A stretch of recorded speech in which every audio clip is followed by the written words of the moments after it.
വേണ്ടി ഒരു വേദഭാഗം വായിക്കാം. ഗലാത്യ ലേഖനം 5-ാം അധ്യായത്തിന്റെ 1-ാം വാക്യം. ஆனபடினாலே நீங்கள் மறுபடியும் அடிமைத்தனத்தின் நுகத்திற்கு உட்படாமல் கிறிஸ்து நமக்கு உண்டாக்கின சுயாதீன நிலைமையிலே நிலை கொண்டிருங்கள். ദൈവത്തിന് മഹത്വം. ഗലാത്യ ലേഖനം 5-ാം അധ്യായത്തിന്റെ 1-ാം വാക്യത്തിൽ ഇപ്പോൾ നാം വായിച്ചു കേട്ടത്, സ്വാതന്ത്ര്യത്തിനായി ക്രിസ്തു നമ്മെ സ്വതന്ത്രരാക്കി, ആകയാൽ അതിൽ ഉറച്ചു നിൽപ്പി, അടിമ മുഖത്തിൽ പിന്നെയും കുടുങ്ങിപ്പോകരുത്. വിശുദ്ധ പൗലോസ് ഗലാത്യയിലുള്ള ദൈവത്തിൻ്റെ ജനത്തിന് വളരെ പ്രാധാന്യമർഹിക്കുന്ന ഒരു സത്യം ഓർപ്പിക്കുകയാണ്. ഇതിൻ്റെ പിന്നിൽ ചില കാരണങ്ങളുണ്ട്. ദൈവത്തിന് സ്തോത്രം. ഏതാണ്ട് BC 300 കാലഘട്ടങ്ങളിൽ ഫ്രാൻസിൽ നിന്നും ഏഷ്യ മൈനറിലേക്ക് കുടിയേറി പാർത്തതായ ഒരു കൂട്ടം മനുഷ്യർ, അവരുടെ പേര് ഗൗൾസ് എന്ന ഒരു വർഗത്തിൽപ്പെട്ടവരാണ്. ഇത് നിമിത്തമാണ് റോമൻ പ്രവിശ്യയിലുള്ള ഈ സ്ഥലത്തിന് ഗലാത്യ എന്ന പേര് ലഭിച്ചതുപോലും. റോമാക്കാരുടെ ആക്രമണത്തിന് ശേഷം ഈ സ്ഥലം പിന്നീട് റോമൻ ഭരണത്തിൻ്റെ അധീനതയിലായി. ഇവിടെ പാർക്കുന്നതായ ഈ ഗോത്രവർഗക്കാരുടെ ഇടയിൽ വിശുദ്ധ പൗലോസിന് സുവിശേഷം അറിയിക്കുവാനുള്ളതായ ഒരു അവസരം ലഭിച്ചു. ദൈവത്തിന് സ്തോത്രം. വിശേഷിച്ച് തൻ്റെ 2ാം മിഷണറി യാത്രയിൽ താൻ രോഗിയായിത്തീർന്ന ഒരു സാഹചര്യമുണ്ട്. താൻ ചില സ്ഥലങ്ങളിൽ കർത്താവിൻ്റെ ശുശ്രൂഷ നിമിത്തമായി പോയിക്കൊണ്ടിരിക്കുമ്പോൾ പെട്ടെന്ന് താൻ രോഗിയായിത്തീർന്ന ആ സാഹചര്യത്തിൽ സുവിശേഷം അറിയിച്ച് വിശ്വാസത്തിലേക്ക് വന്നതായ അനേക ദൈവമക്കളുണ്ടായിരുന്നു. അവരായിരുന്നു ഗലാത്യ സഭയിലുള്ള വിശ്വാസികൾ. ദൈവത്തിന് സ്തോത്രം. എന്നാൽ പിന്നീട് അവിടെ സുവിശേഷ പ്രവർത്തനങ്ങൾ വർദ്ധിക്കുകയും കർത്താവിൻ്റെ വേല അവിടെ സ്ഥാപിക്കപ്പെടുകയും അനേക ആത്മാക്കൾ വിശ്വാസത്തിലേക്ക് വരികയും ഒക്കെ ചെയ്തു. ദൈവത്തിന് സ്തോത്രം. എന്നാൽ ആ സ്ഥലത്തെ വിശ്വാസികളിൽ തനിക്ക് ദുഃഖകരമായ ചില അനുഭവങ്ങൾ കാണുവാനിടയായിത്തീർന്നു. അതായത് ദുരുപദേശങ്ങൾ കടന്നു വന്നിട്ട് പലരെയും ക്രിസ്തുവിൽ നിന്ന് അന്യപ്പെടുത്തുന്ന അനുഭവങ്ങൾ അവിടെ നേരിടുവാനിടയായിത്തീർന്നു. വിശുദ്ധ പൗലോസ് തന്നെ പറഞ്ഞത് നുഴഞ്ഞ് കയറി വന്ന കള്ള സഹോദരന്മാർ എന്നാണ്. ദൈവത്തിന് സ്തോത്രം.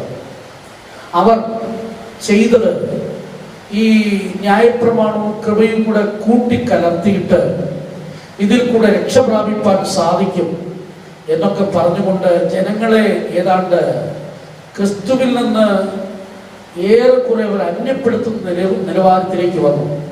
അതായത് യഹൂദന്മാരിൽ നിന്നും പല വിശ്വാസത്തിലേക്ക് വന്നപ്പോൾ യഹൂദന്മാരെ സപ്പോർട്ട് ചെയ്തുകൊണ്ട് തന്നെ, അവരുടെ ന്യായപ്രമാണത്തെ നിലനിർത്തിക്കൊണ്ട് തന്നെ അവർക്ക് ക്രിസ്തുവുമായുള്ള ബന്ധം കൊണ്ടുവന്നിട്ട് അങ്ങനെ ഏതാണ്ടൊരു നാട്ടുഭാഷ പറഞ്ഞാൽ ഒരു അവിയൽ പരുവത്തിലുള്ളതായ ഒരു ചർച്ച ആയിരുന്നു അന്ന് ഗലാത്യ സഭയുടെ നിലവാരം എന്നുള്ളത്. ദൈവത്തിന് സ്തോത്രം. ഈ ഇങ്ങനെയുള്ള വിഷയത്തിൽ വിശുദ്ധ പൗലോസ് തന്റെ തീഷ്ണത നിമിത്തം പത്രോസിനെയും കൂടെ ശാസിക്കുന്ന ഒരു സാഹചര്യം ഉണ്ടാകുന്നുണ്ട്. ദൈവത്തിന് സ്തോത്രം. വിശുദ്ധ പൗലോസിന്റെയും ജീവിതത്തിൽ തൻ്റെ ആദ്യ കാലങ്ങളിൽ സ്തോത്രം ന്യായപ്രമാണത്തിലെ പല കാര്യങ്ങളെയും നിലനിർത്തിക്കൊണ്ട് ക്രിസ്തുവുമായുള്ള ബന്ധത്തിൽ പോകുവാനായിട്ട് താൻ പരിശ്രമിച്ചു, അല്ലെങ്കിൽ അങ്ങനെ ഒരു ജീവിതം താൻ ചെയ്തു.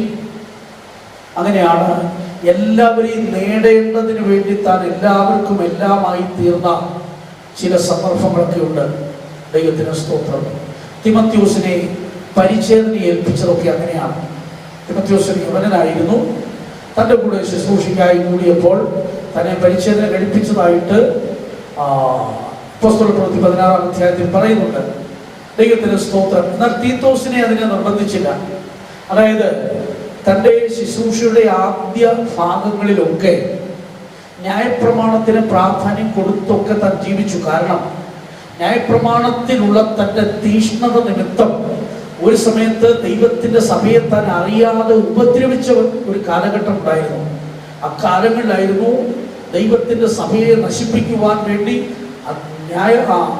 മഹാപുരോഹിതന്മാരുടെ അധികാരപത്രവും വാങ്ങി ഡമസ്കോസിലേക്ക് യാത്ര ചെയ്യുമ്പോൾ അവിടെ വെച്ച് സൂര്യനെ കവിയുന്ന വെളിച്ചത്തിൽ കർത്താവ് തന്നെ സന്ദർശിക്കുകയും താൻ താഴെ വീഴുകയും അങ്ങനെ തുടർന്ന് ക്രിസ്തുവിന്റെ നാമം വഹിക്കുന്ന ഒരു പാത്രമായി താൻ തിരഞ്ഞെടുക്കപ്പെടുകയും കർത്താവിന്റെ ഒരു ധീര സാക്ഷിയായി ഒരു അപ്പോസ്തലനായി താൻ പിൽക്കാലത്ത് മാറുകയും ചെയ്ത അനുഭവങ്ങൾ തിരുവെടുത്ത് നമുക്ക് വെളിപ്പെടുത്തി തരുന്നുണ്ട്. ദൈവത്തിന് സ്തോത്രം. ഇങ്ങനെ താൻ ഉപദേശത്തിന്റെ പടികളിലൂടെ വളർന്ന് മുൻപോട്ട് പോകുമ്പോൾ പിന്നീട് താൻ ഗലാത്യ സഭയുടെ നിലവാരത്തെക്കുറിച്ച് മനസ്സിലാക്കിയപ്പോൾ ദൈവത്തിന് സ്തോത്രം, താൻ സിറിയയിലെ അന്ത്യോക്യയിൽ വെച്ച് അവർക്ക് എഴുതുന്ന ലേഖനമാണ് ഈ ഗലാത്യ ലേഖനം. ഏതാണ്ട് AD 49 കാലഘട്ടങ്ങളിൽ എഴുതിയെന്നാണ് പണ്ഡിതാക്കൾ പറയുന്നത്. ദൈവത്തിന് സ്തോത്രം. വിശേഷിച്ച് നമ്മളൊക്കെ ഇവിടെ മനസ്സിലാക്കേണ്ടതായ ചില സത്യങ്ങളുണ്ട്. ദൈവത്തിന് സ്തോത്രം. അത് ന്യായപ്രമാണ കാലഘട്ടവും കൃപാ കാലഘട്ടവും തമ്മിലുള്ള ഒരു വലിയ വ്യത്യാസം. സ്തോത്രം. വിശുദ്ധ പൗലോസ് വ്യക്തമായി ദൈവസഭയെ പഠിപ്പിക്കുകയാണ്. ദൈവത്തിന് സ്തോത്രം. അങ്ങനെ എന്തിനു വേണ്ടി പഠിപ്പിക്കുന്നു ചോദിച്ചാൽ, ന്യായപ്രമാണത്തിന് ഒരു കാലഘട്ടം ഉണ്ടായിരുന്നു. ദൈവത്തിന് സ്തോത്രം. അതായത് നാം ഇവിടെ വായിച്ചതായ വേദഭാഗത്തിലേക്ക് വരുമ്പോൾ, സ്വാതന്ത്ര്യത്തിനായി ക്രിസ്തു നമ്മെ സ്വതന്ത്രരാക്കി, അതിൽ ഉറച്ചു നിൽപ്പീൻ, അടിമമുഖത്തിൽ പിന്നെയും കുടുങ്ങിപ്പോകരുത്. അതായത് ഇപ്പോൾ നമ്മുടെ നിലവാരം എന്താണെന്നും നമ്മൾ എങ്ങനെ മുൻപോട്ട് പോകണമെന്നും തുടർന്ന് നമ്മൾ മുൻപോട്ടുള്ള ആത്മീയ ജീവിതത്തിൽ ശ്രദ്ധിക്കേണ്ട കാര്യം എന്താണെന്നും വിശുദ്ധ പൗലോസ് ഊന്നി പറയുകയാണ്. ഇത് പറയുമ്പോൾ ഇതിൻ്റെ തുടക്കത്തിൽ ഇതിൻ്റെ പൊരുളുകൾ വ്യക്തമായി നിങ്ങൾക്ക് മനസ്സിലാക്കാൻ ഒരുപക്ഷെ ബുദ്ധിമുട്ട് തോന്നിയിരുന്നാലും വളരെ പ്രാധാന്യമുള്ളതായതുകൊണ്ടും ശ്രദ്ധിച്ചിരുന്നാൽ വ്യക്തമായി മനസ്സിലാക്കുന്നതുമായ ഒരു സത്യമാണ് ഇപ്പോൾ ഞാൻ നിങ്ങളോട് ഓർപ്പിക്കുന്നത്. കാരണം ആത്മീയ ജീവിതത്തിലെ ചില അപകടങ്ങൾ നിറഞ്ഞതായ സാഹചര്യങ്ങളുണ്ട്. അക്ഷരീയ ജീവിതത്തിലെ അപകടങ്ങളെക്കാൾ ഭയങ്കരമാണ് ആത്മീയ ജീവിതത്തിലെ അപകടങ്ങൾ എന്ന് പറയുന്നത്. ദൈവത്തിന് സ്തോത്രം. ഒന്നാമത് വിശുദ്ധ പൗലോസ് പറയുകയാണ്, നിങ്ങളെ ക്രിസ്തു സ്വതന്ത്രരാക്കി എന്ന് നിങ്ങൾ അറിഞ്ഞുകൊള്ളണം. അതായത് നിങ്ങൾ ഒരു കാലത്ത് പലതിനും അടിമകളായിരുന്നു. ദൈവത്തിന് സ്തോത്രം. എന്നാൽ അതിൽ നിന്ന് നിങ്ങളെ വിടുവിക്കുവാൻ വേണ്ടി കാൽവരി ക്രൂശിൽ യാഗമായി തീർന്ന ക്രിസ്തുവിൻ്റെ ആ രക്തം നിമിത്തം നിങ്ങൾക്കൊരു വലിയ സ്വാതന്ത്ര്യമുണ്ട്. ദൈവത്തിന് സ്തോത്രം. അഥവാ യേശു ക്രിസ്തുവിന്റെ രക്തത്താൽ വീണ്ടെടുക്കപ്പെട്ട ഒരു ദൈവപൈതലിന് ഒരു സ്വർഗീയമായ സ്വാതന്ത്ര്യമുണ്ട്. അതാണ് യോഹന്നാന്റെ സുവിശേഷത്തിൽ 8-ാം അധ്യായത്തിന്റെ 36-ാം വാക്യം വായിക്കുമ്പോൾ വിശുദ്ധ പൗലോസ് പറയുന്നുണ്ട്, പുത്രൻ നിങ്ങൾക്ക് സ്വാതന്ത്ര്യം വരുത്തിയാൽ നിങ്ങൾ സാക്ഷാൽ സ്വതന്ത്രരായിത്തീരും. സ്വാതന്ത്ര്യം സ്വാതന്ത്ര്യം എന്നൊക്കെ പറയുമ്പോൾ ആ വാക്ക് കേൾക്കാൻ നമുക്ക് ഇഷ്ടമാണ്, പലരും ഇഷ്ടപ്പെടുന്നൊരു വാക്കാണെങ്കിലും ഈ സ്വാതന്ത്ര്യത്തിൽ മറഞ്ഞിരിക്കുന്ന ചില ചതിക്കുഴികളുമുണ്ട്. ദൈവത്തിന് സ്തോത്രം. ഇതിൽ ലഭിക്കുന്ന ചില അനുഗ്രഹങ്ങളുമുണ്ട്. ദൈവത്തിന് സ്തോത്രം. ഈ കഴിഞ്ഞ ആഴ്ചയിലൊക്കെ നമ്മുടെ ഇന്ത്യ മഹാരാജ്യത്തിന്റെ 75-ാമത്തെ സ്വാതന്ത്ര്യ ദിനം കൊണ്ടാടുകയായിരുന്നു. ദൈവത്തിന് സ്തോത്രം. ഒരു സമയത്ത് ബ്രിട്ടീഷിന്റെ അടിമയായി പാർക്കേണ്ടി വന്നു. ബ്രിട്ടീഷ് ഈസ്റ്റ് ഇന്ത്യ കമ്പനിയുടെ ആധിപത്യത്തിന് കീഴിലേക്ക് ഇന്ത്യ വന്നു. അതിന്റെ പിന്നിലൊക്കെ അവരുടെ ബിസിനസ്, ഈ ഇന്ത്യയിൽ വന്ന് നടത്തിയ ബിസിനസ് നിമിത്തം ക്രമേണ അവർ ഇന്ത്യയുടെ പല ഭാഗങ്ങളും വിലയ്ക്ക് വാങ്ങി അവർ ബിസിനസ് നടത്തി. ഒടുവിൽ അവരുടെ ആധിപത്യത്തിന് കീഴിലേക്ക് രാജ്യം വന്നു. ദൈവത്തിന് സ്തോത്രം. പിന്നീട് അതിനുവേണ്ടി സ്വാതന്ത്ര്യ സമരം നടത്തിയ എത്രയോ ചരിത്ര സംഭവങ്ങളൊക്കെ സ്കൂളിലും മറ്റും പഠിക്കുവാനുണ്ട്. ദൈവത്തിന് സ്തോത്രം. ഈ പഠന നിമിത്തം കുട്ടികൾക്ക് നല്ല മാർക്കൊക്കെ കിട്ടും. എന്നാൽ അതിനേക്കാൾ വിശേഷിക്കപ്പെട്ട ഒരു സംഭവമാണ് ക്രിസ്തുയേശുവിലൂടെ ഒരു മനുഷ്യൻ പ്രാപിക്കുന്ന യഥാർത്ഥമായ സ്വാതന്ത്ര്യം. ദൈവത്തിന് സ്തോത്രം. ദൈവം മനുഷ്യനെ സൃഷ്ടിക്കുമ്പോൾ അവനെ ഒരു വലിയ വാഴ്ച നൽകിക്കൊണ്ടാണ്. ഉൽപ്പത്തി പുസ്തകം 1-ാം അധ്യായത്തിന്റെ 28-ാം വാക്യത്തിലേക്ക് വരുമ്പോൾ അവിടെ ദൈവം മനുഷ്യനോട് പറയുന്ന കാര്യങ്ങൾ അവിടെ പ്രത്യേകം ശ്രദ്ധേയമാണ്. ആണും പെണ്ണുമായി അവരെ സൃഷ്ടിച്ചുവെന്നും ദൈവം അവരെ അനുഗ്രഹിച്ചതായി കാണുന്നു. തുടർന്ന് നിങ്ങൾ സന്താന പുഷ്ടിയുള്ളവരായി പെരുകി ഭൂമിയിൽ നിറഞ്ഞ് അതിനെ അടക്കി സമുദ്രത്തിലെ മത്സ്യത്തിന്മേലും ആകാശത്തിലെ പർവ്വജാതിയിന്മേലും സകല ഭൂചര ജന്തുവിന്മേലും വാഴുവീൻ എന്ന് അവരോട് കൽപ്പിച്ചു. എന്ന് പറഞ്ഞാൽ മനുഷ്യന് ദൈവം നൽകിയ വാഴ്ച ഒരു സ്വർഗീയമായ കൽപ്പനയായിരുന്നു. പക്ഷെ വാഴേണ്ടവൻ പലതിനും അടിമയായി മാറേണ്ടതായിട്ട് വന്നു. ദൈവത്തിന് സ്തോത്രം. അതിന്റെ പിന്നിൽ പ്രവർത്തിച്ചത് അവനിൽ കുടികൊണ്ട പാപമായിരുന്നു. അവനെ വഞ്ചിച്ചതായ സാത്താൻ, സ്തോത്രം, അവന്റെ അനുസരണക്കേട് നിമിത്തം സാത്താൻ അവന്റെ മേൽ ആധിപത്യം നടത്തിയിട്ട് തുടർന്ന് പല വിധത്തിലുള്ള അടിമത്വങ്ങളിലേക്ക് അവൻ പോകേണ്ടതായിട്ട് വന്നു. ഈ അടിമത്വങ്ങളിലൂടെ അവൻ മുൻപോട്ട് പോയിക്കൊണ്ടിരുന്നു. സ്തോത്രം. ഈ അടിമത്വങ്ങളെല്ലാം ഒരർത്ഥത്തിൽ അവന് സ്വാതന്ത്ര്യം പോലെ തോന്നുന്നതായിരുന്നുവെങ്കിലും അതിന്റെ പിന്നിൽ മറഞ്ഞിരിക്കുന്ന അനേക ചതിക്കുഴികളുണ്ട്. ദൈവത്തിന് സ്തോത്രം. സാത്താൻ മനുഷ്യന്റെ മേൽ ആധിപത്യം നടത്തിയത് എന്തിനു വേണ്ടിയായിരുന്നു? സ്തോത്രം.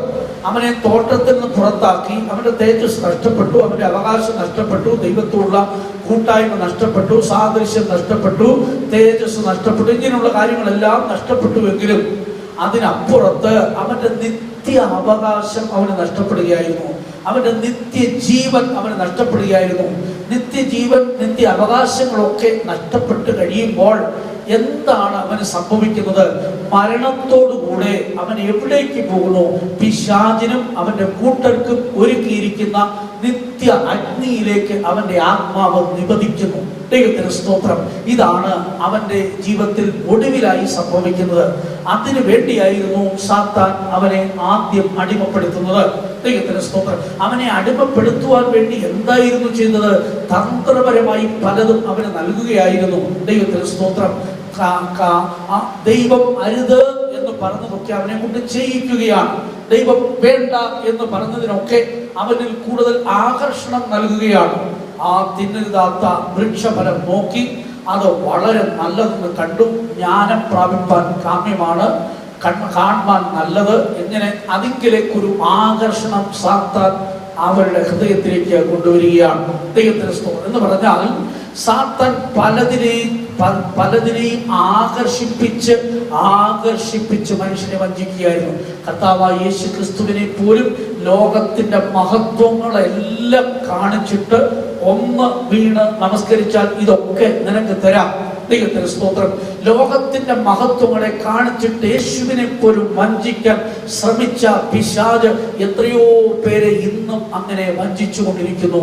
ഈ ലോകത്തിന്റെ ഇമ്പങ്ങളിൽ, ഈ ലോകത്തിന്റെ സന്തോഷങ്ങളിൽ, ഈ ലോകത്തിന്റെ ആഡംബരങ്ങളിൽ, ഈ ലോകത്തിന്റെ സുഖങ്ങളിൽ, ഈ ലോകത്തിന്റെ ഉയർച്ചകളിൽ, ഈ ലോകത്തിന്റെ സന്തോഷങ്ങളിലേക്കൊക്കെ മനസ്സ് ഇറങ്ങിപ്പോയി അതിങ്കൽ ആകർഷിക്കപ്പെട്ടിട്ട് അവർ അതിഭയങ്കരമായ വഞ്ചനയിൽ അകപ്പെട്ട് അടിമത്വത്തിലേക്ക് പോവുകയാണ്. ദൈവത്തിന് സ്തോത്രം.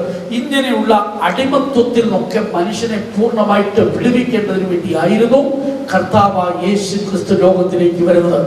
ആയതുകൊണ്ടാണ് പുത്രൻ നിങ്ങൾക്ക് നൽകുന്ന സ്വാതന്ത്ര്യം യഥാർത്ഥ സ്വാതന്ത്ര്യമാണ്. ലോകത്തിൽ മറ്റൊരിടത്തുനിന്നും കിട്ടുന്നതിനേക്കാൾ ഏറ്റവും പ്രധാനപ്പെട്ട സ്വാതന്ത്ര്യമാണ് ക്രിസ്തുവിലൂടെ ഒരു മനുഷ്യൻ അനുഭവിക്കുന്ന സ്വാതന്ത്ര്യം.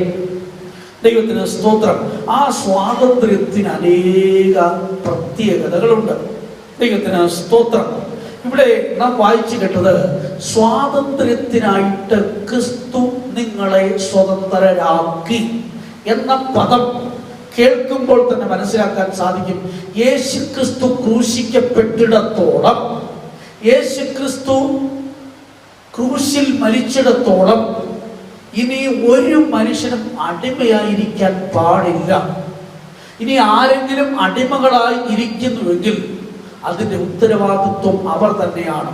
കാരണം ലോകത്തിലെ സകല മനുഷ്യരുടെയും വിടുതലിന് വേണ്ടി, സ്വാതന്ത്ര്യത്തിന് വേണ്ടി കർത്താവായ യേശു ക്രിസ്തു കാൽവരിയിൽ സകലവും നിവർത്തിച്ചു.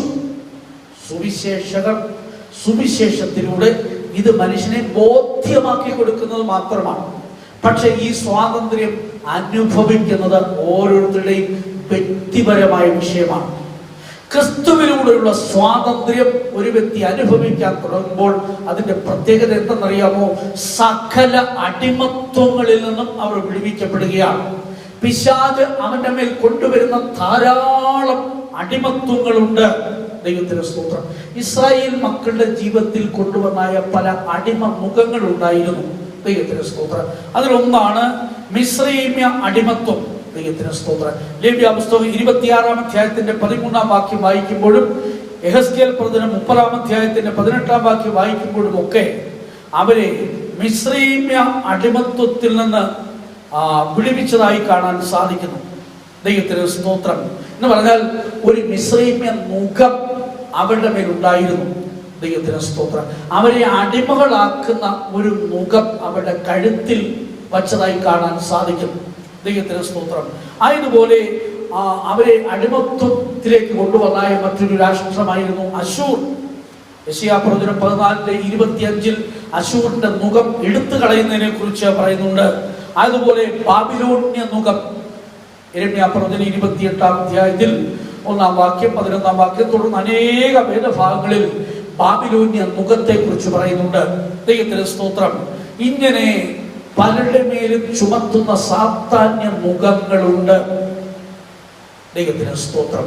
ആയതുപോലെ ആവർത്തന പുസ്തകം 28-ാം അധ്യായത്തിന്റെ 48-ാം വാക്യത്തിലേക്ക് വരുമ്പോൾ അവിടെ ദൈവത്തെ സേവിക്കാത്തവന്റെ മേൽ വരുന്ന ഒരു മുഖത്തെ കുറിച്ച്, ഒരു അടിമ മുഖത്തെ കുറിച്ച് കാണുവാൻ സാധിക്കുന്നു. ആവർത്തന പുസ്തകം 28-ാം അധ്യായം ഏറെക്കുറെ എല്ലാവർക്കും ഇഷ്ടമുള്ള വാക്യമാണ്. കാരണം അതിനകത്ത് വിലയേറിയ പല വാഗ്ദത്തങ്ങളും അടങ്ങിയിട്ടുണ്ട്. ദൈവത്തിന് സ്തോത്രം. അതിന്റെ 14 വരെയുള്ള വാക്യങ്ങളാണ് എല്ലാവർക്കും ഇഷ്ടമുള്ള വാക്യം. തുടർന്ന് ദൈവത്തെ ശരിയായി സേവിക്കാത്തവർക്കുണ്ടാകുന്ന ശാപങ്ങൾ, ദോഷങ്ങളൊക്കെയാണ് അവിടെ എഴുതിയിരിക്കുന്നത്. സ്തോത്രം. 47-48 വാക്യങ്ങൾ വായിക്കുമ്പോൾ സകല വസ്തുക്കളുടെയും സമൃദ്ധി ഹേതുവായിട്ട് നിന്റെ ദൈവമായ യഹോവയെ നീ ഉന്മേഷത്തോടും നല്ല ഹൃദയ സന്തോഷത്തോടും സേവിക്കായകൊണ്ട് യഹോവ നിന്റെ നേരെ അയക്കുന്ന ശത്രുക്കളെ നീ വിശപ്പോടും ദാഹത്തോടും നഗ്നതയോടും എല്ലാ ഞെരുക്കത്തോടും കൂടെ സേവിക്കും. നിന്നെ നശിപ്പിക്കും വരെ അവൻ നിന്റെ കഴുത്തിൽ ഒരു ഇരുമ്പ് മുഖം വയ്ക്കും. ദൈവത്തെ ശരിയായി സേവിക്കാത്തവന്റെ മേൽ, ദൈവത്തെ ശരിയായി ആരാധിക്കാത്തവന്റെ മേൽ, ദൈവത്തെ നല്ല ഹൃദയ സന്തോഷത്തോടെ സ്തുതിക്കാത്തവരുടെ മേൽ സാത്താൻ ചെലുത്തുന്ന ഒരു അടിമ മുഖത്തെ കുറിച്ച് അവിടെ പറയുന്നു. ഇത് നിമിത്തം ഉണ്ടാകാൻ സാധ്യതയുള്ള ചില വിഷയങ്ങളാണ് വിശപ്പ്, ദാഹം, നഗ്നത, ഞെരുക്കങ്ങൾ, നാശം. ഇതൊക്കെ ഈ സാത്താന്യ മുഖത്തിൽ നിന്നും ഉണ്ടാകുന്നതാണ്. ദൈവത്തിന് സ്തോത്രം. ഇങ്ങനെ അനേകരുടെ മേൽ ഈ മുഖം കൊണ്ടുവന്നിട്ട് അവരെ പല വിധത്തിൽ കഷ്ടങ്ങളിലാക്കി മാറ്റുന്നു.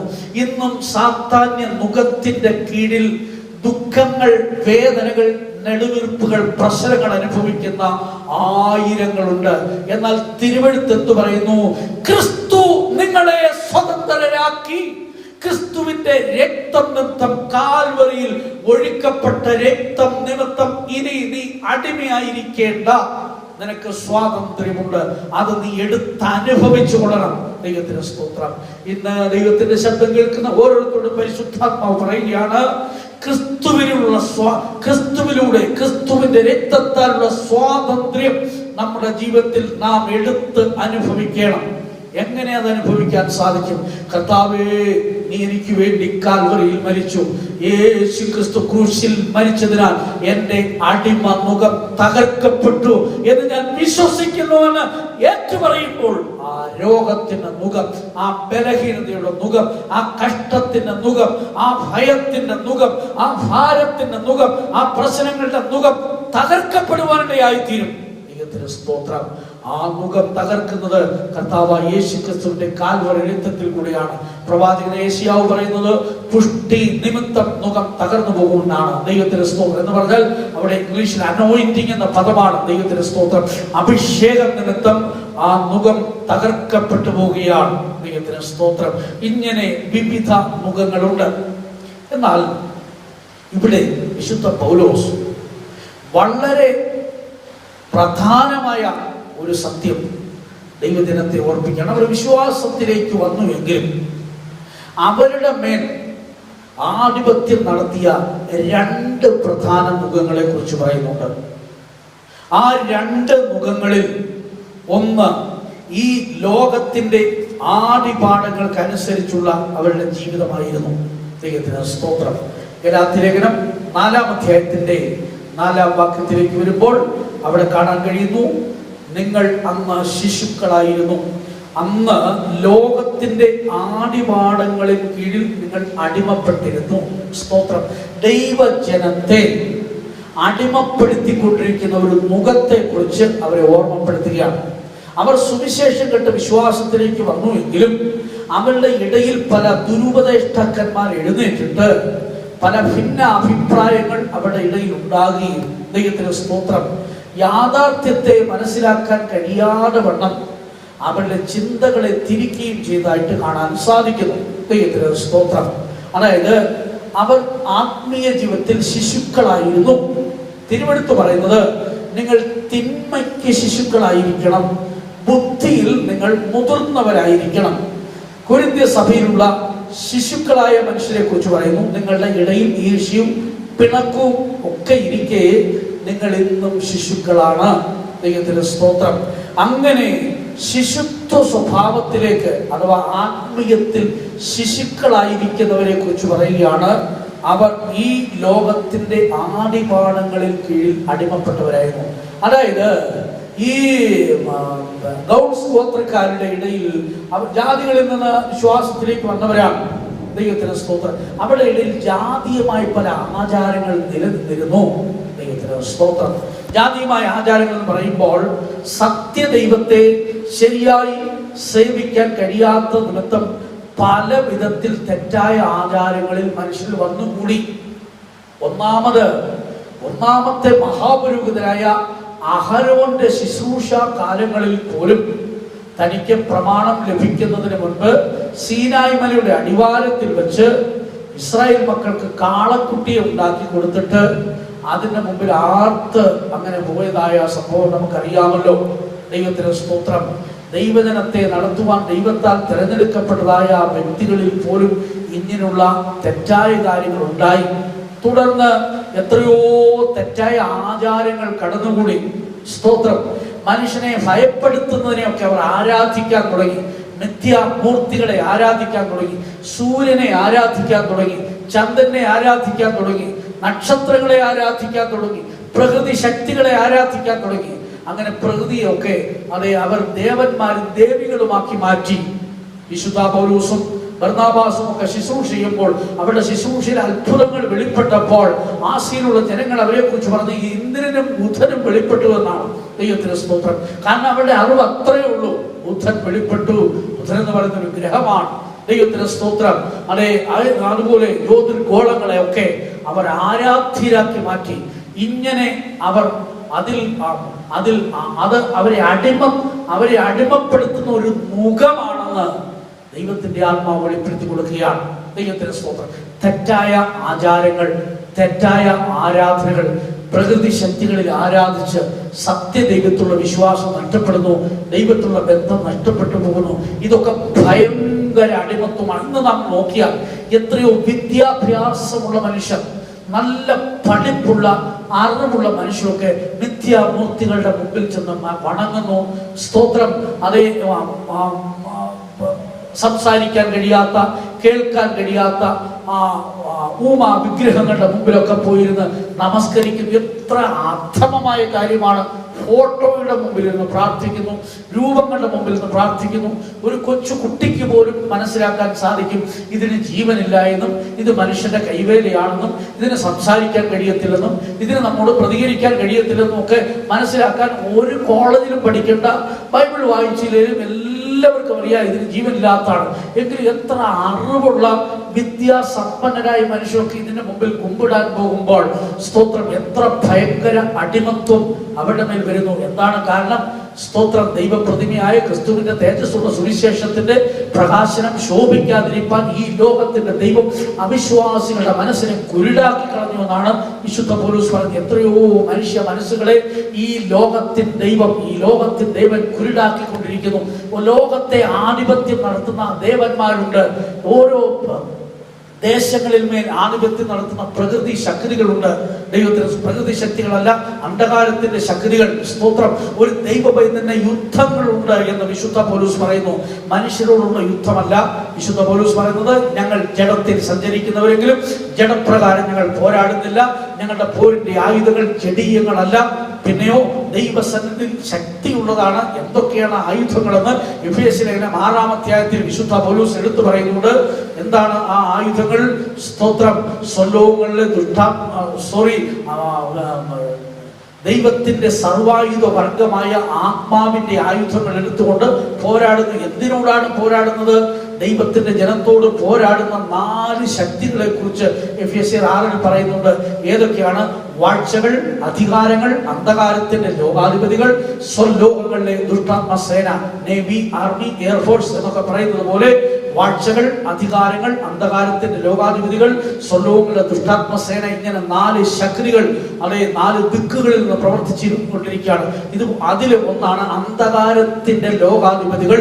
ആയതുകൊണ്ടാണ് 1 യോഹന്നാൻ 5-ാം അധ്യായത്തിന്റെ 20-ാം വാക്യത്തിലേക്ക് വരുമ്പോൾ, 19-20 വാക്യങ്ങളിലേക്ക് വരുമ്പോൾ, മുഴു ലോകം ദുഷ്ടന്റെ അധീനതയിൽ കിടക്കുന്നു. ദുഷ്ടന്റെ അധീനതയിൽ എങ്ങനെ ലോകമായി തീർന്നു? മനുഷ്യൻ പാപം ചെയ്തപ്പോൾ ആ പാപത്തിന്റെ കെയർ ഓഫിൽ മനുഷ്യൻ ജീവിക്കുന്ന ഭൂമിയെ സ്വാധീനപ്പെടുത്തിക്കൊണ്ട് ലോകം ദുഷ്ടന്റെ അധീനതയിലേക്ക് കൊണ്ടുവരികയാണ്. ദൈവത്തിന് സ്തോത്രം. എത്രയോ മനുഷ്യരെ ദുഷ്ടൻ അധീനപ്പെടുത്തിക്കൊണ്ടിരിക്കുന്നു, ലോകം അധീനപ്പെടുത്തിക്കൊണ്ടിരിക്കുന്നു, അവരുടെ മേൽ ആധിപത്യം നടത്തിക്കൊണ്ടിരിക്കുന്നു. ആയതുകൊണ്ട് ഒരു ഭാഗത്ത് നോക്കിയാൽ ലോകത്തിന്റെ സന്തോഷങ്ങൾ അവർക്കുണ്ട്, ലോകത്തിന്റെ പ്രതാപങ്ങൾ അവർക്കുണ്ട്, ലോകത്തിന്റെ ഉല്ലാസങ്ങൾ അവർക്കുണ്ട്, ലോകത്തിലെ ജോലി, സമ്പത്ത്, പേര്, പ്രശസ്തി എല്ലാം അവർക്കുണ്ടെങ്കിലും മറുഭാഗം നോക്കിയാൽ അവരുടെ അടിമകളാണ്. ദൈവത്തിന് സ്തോത്രം. ഈ ലോകത്തിലെ എത്രയോ ലോകത്തിൽ മനുഷ്യരെ വലിയവരാക്കി മാറ്റുന്ന പ്രവൃത്തികളൊക്കെ സാത്താൻ ചെയ്യുന്നുണ്ട്. ദൈവത്തിന് സ്തോത്രം. ഞാൻ മുൻപ് ഓർപ്പിച്ചതുപോലെ സാത്താന്യ ആരാധന ഇന്ന് ശക്തിപ്പെട്ടുകൊണ്ടിരിക്കാൻ കാരണം എന്താണ്? എത്രയോ ഇടങ്ങളിൽ സാത്താന്യ ആരാധനയുടെ വിങ്ങികൾ ഇന്ന് കൂടിക്കൊണ്ടേയിരിക്കണം. കേരളത്തിൽ തന്നെ എത്രയോ ആരാധനാ കേന്ദ്രങ്ങളുണ്ട്. ദൈവത്തിന് സ്തോത്രം. എന്താണ് കാരണം? അതേ മനുഷ്യൻ സമ്പത്ത് വർദ്ധിപ്പിക്കുവാൻ വേണ്ടി അതിൽ പോവുകയാണ്. ദൈവത്തിന് സ്തോത്രം. യജമാനന്മാർക്ക് ലാഭമുണ്ടാക്കി കൊടുത്ത വെളിച്ചപ്പാടത്തെ കുറിച്ച് അപ്പോസ്തലപ്രവൃത്തി 16-ാം അധ്യായത്തിൽ ഒരു വിഷയം മുൻപ് ഒരു പ്രാർത്ഥനയിൽ ഞാൻ ഓർപ്പിച്ചതാണ്. ദൈവത്തിന് സ്തോത്രം. ആഭിചാരത്തിലൂടെ, മന്ത്രവാദങ്ങളിലൂടെ, സാത്താന്യ ആരാധനകളിലൂടെ ഒക്കെ മനുഷ്യന്റെ അതേ സമ്പത്ത് വർദ്ധിപ്പിക്കുന്നു, ബിസിനസ് വർദ്ധിപ്പിക്കുന്നു, അങ്ങനെയുള്ള വലിയ കാര്യങ്ങളും നടത്തുന്നുണ്ട്. മികച്ചമായ ആരാധനകളും ഒക്കെ നടക്കുന്ന ആ കൂട്ടങ്ങളിൽ എന്താണ് അവർ കൊടുക്കുന്നത്? അവരുടെ വാഗ്ദാനം എന്താണ്? ലോകത്തെ നിങ്ങളെ വലിയവരാക്കി മാറ്റാം, കമ്പനിയുടെ 1-ാമത്തെ നിലയിൽ എത്തിച്ചേർക്കാം, ധാരാളം കസ്റ്റമേഴ്സിനെ കൊണ്ടുവരാം. ദൈവത്തിന് സ്തോത്രം. എന്നാൽ ഒരു ദൈവ പൈതൽ ദൈവഭക്തിയിൽ മുൻപോട്ട് ജീവിക്കുമ്പോൾ പ്രശ്നങ്ങൾ, പ്രയാസങ്ങളൊക്കെ ഉണ്ടാകും. അവരേത് പ്രശ്നങ്ങൾ വന്നിരുന്നാലും, കഷ്ടങ്ങൾ വന്നിരുന്നാലും സ്വർഗത്തിലേക്ക് മാത്രം നോക്കും. ഒരു കാര്യം സത്യമാണ്, അവങ്കിലേക്ക് നോക്കുന്നവരൊക്കെ പ്രകാശിതരായി തീരും. അവരുടെ മുഖം ഒരിക്കലും ലജ്ജിച്ചു പോകില്ല, പിന്മാറി പോകരുത്, കലങ്ങി പോകരുത്, അധൈര്യപ്പെട്ടു പോകരുത്.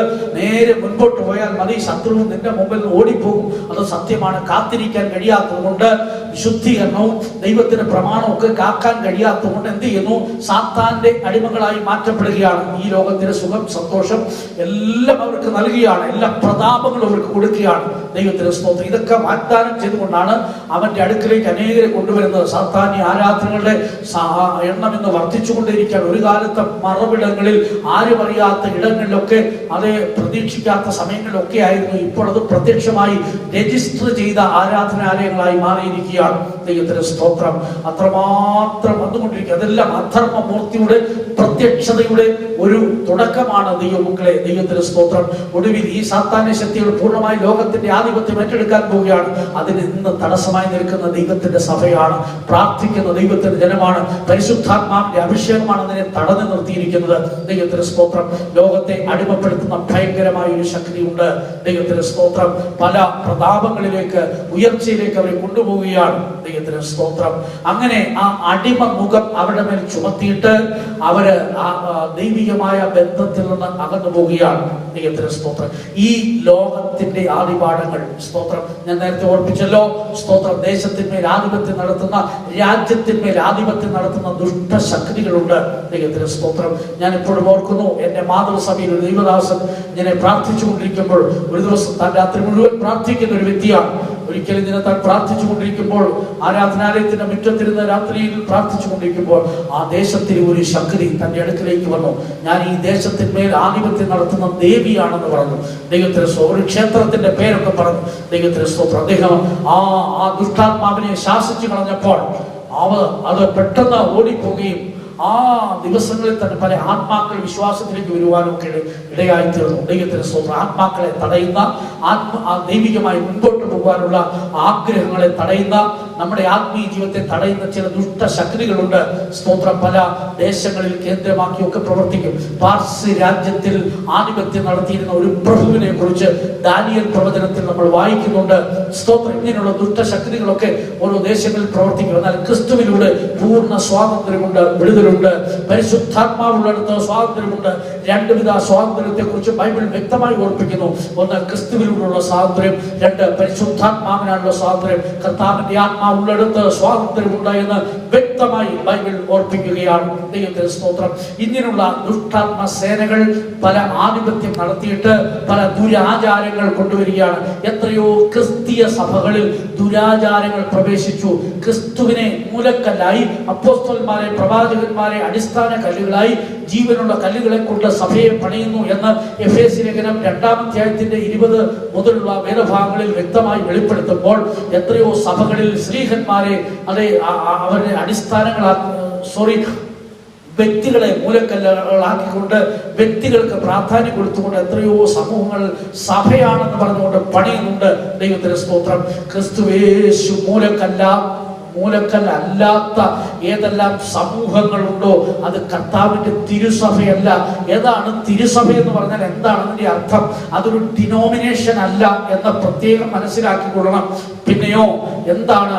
ലോകത്തിന്റെ ഏത് ഭാഗത്ത് ജീവിക്കുന്ന ദൈവജനമായിരുന്നാലും ശരി, അവരുടെ അത് ഒരു കെട്ടിടത്തെ പോലെയാണ്. പരിശുദ്ധാത്മാവിനാൽ ഒന്നിച്ച് പണിയുന്ന ഒരു പണിയാണ് ദൈവസഭയുടെ പണി എന്ന് പറയുന്നത്. അതിന്റെ മൂലക്കല്ല് ക്രിസ്തുവാണ്. അതിന്റെ അടിസ്ഥാന കല്ലുകൾ അപ്പോസ്തലന്മാരും പ്രവാചകന്മാരുമാണ്.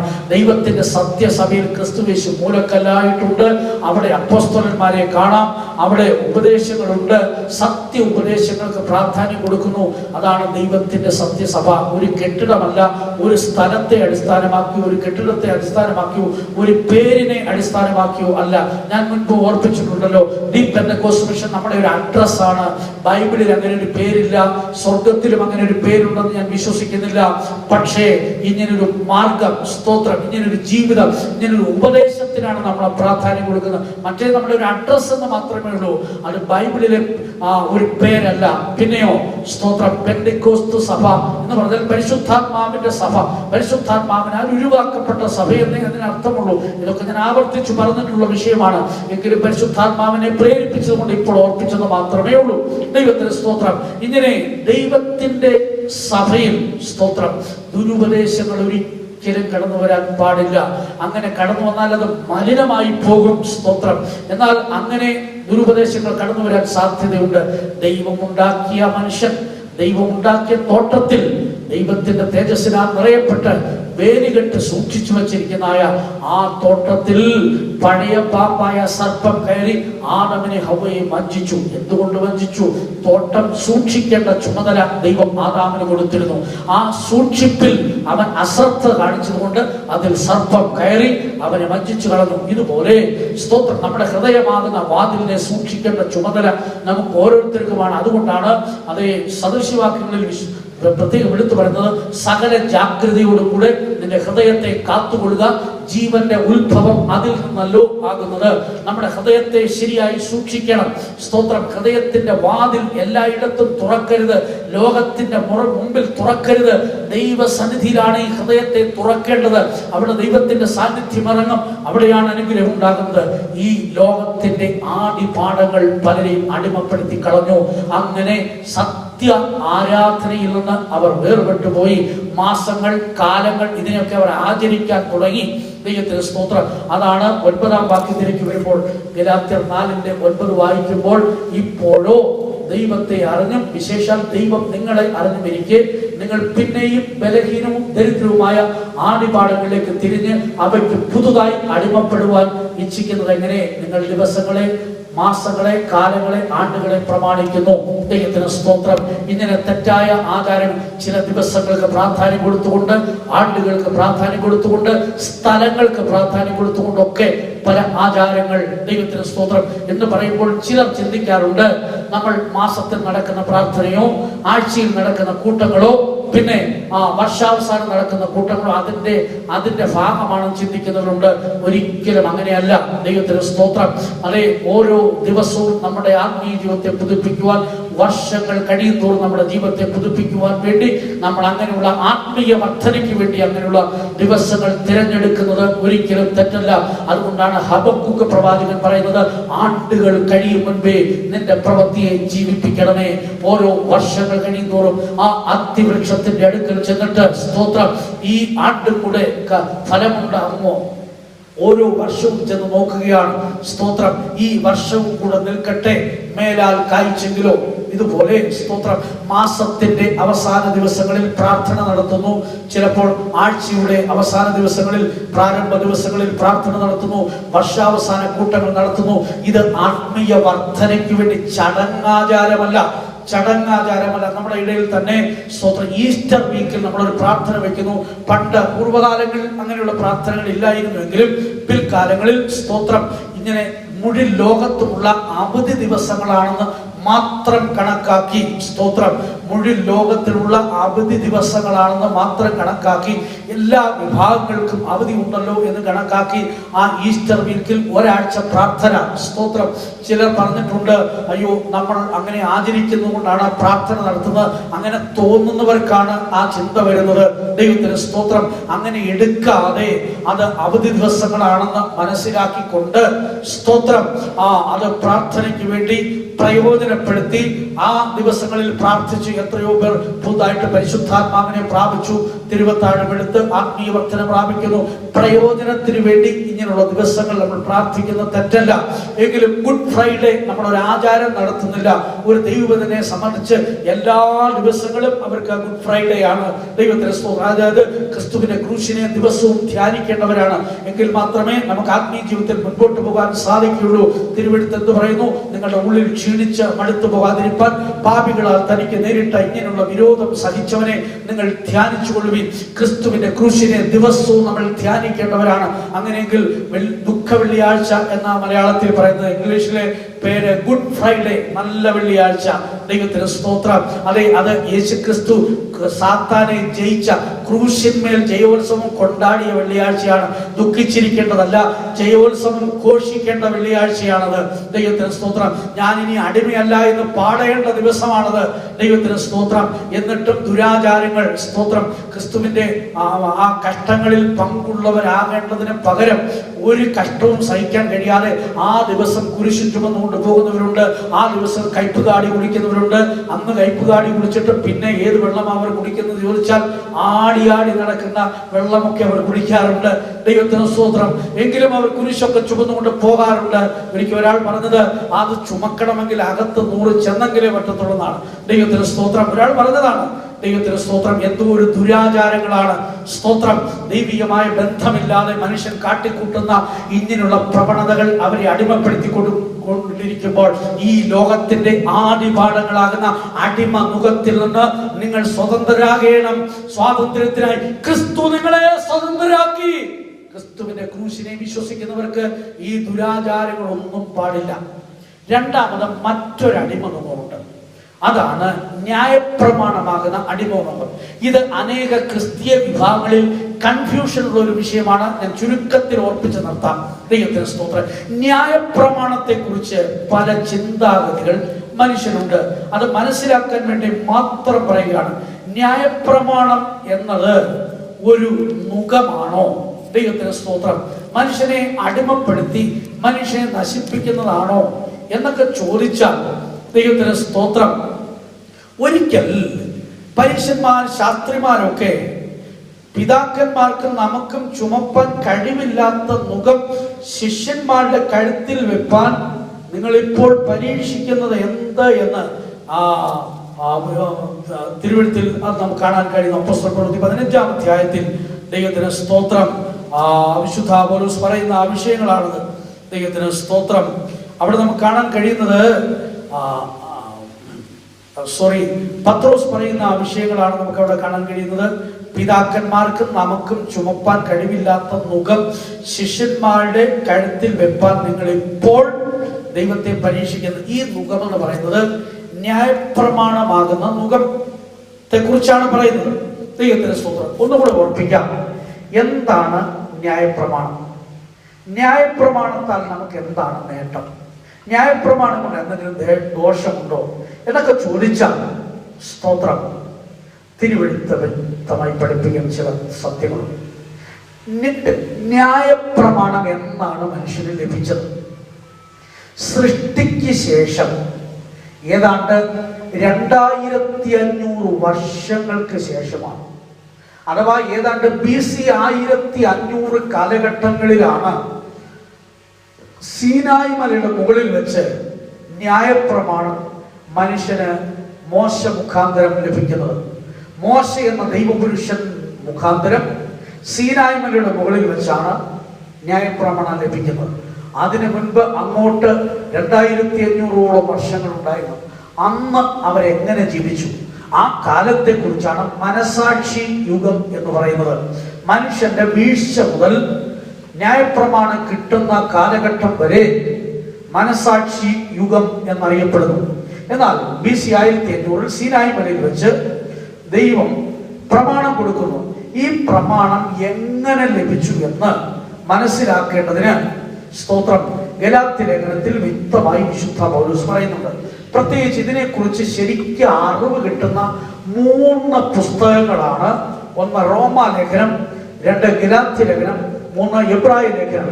ഈ 3 ലേഖനങ്ങളും ശരിക്കും പഠിച്ച സ്തോത്രം ഏറെക്കുറെ പുതിയ നിയമവും പഴയ നിയമവും തമ്മിലുള്ള ഡിഫറൻറ്റ് എത്രമാത്രം ഉണ്ടെന്നും അതിൻ്റെ വ്യത്യാസം എന്തൊക്കെയാണെന്നും നമുക്ക് വ്യക്തമായി പഠിക്കാൻ സാധിക്കും.